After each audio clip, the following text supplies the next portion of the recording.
ইয়ে ম্যাডাম, আপনার যে চুল ঘোড়ার ল্যান্সের মতো হয়ে গেছে, কতদিন যে শ্যাম্পু দেন না, কে জানে।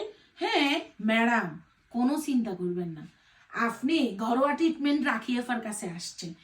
এমন চুলে আমি ধোলাই খানার তো ধোলাই দিয়ে আনো ম্যাডাম, আপনি টেরও পাবেন না। ম্যাডাম শ্যাম্পু করছেন কোন দিন?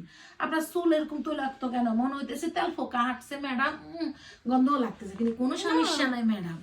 আমি ঘরোয়া ট্রিটমেন্ট আপনারা সব ঠিক করে দিব ম্যাডাম, কিন্তু ম্যাডাম সার্ভিস যেরকম টাকাও ওরকম হইতে হবে ম্যাডাম, বুঝছেন? কত হবে?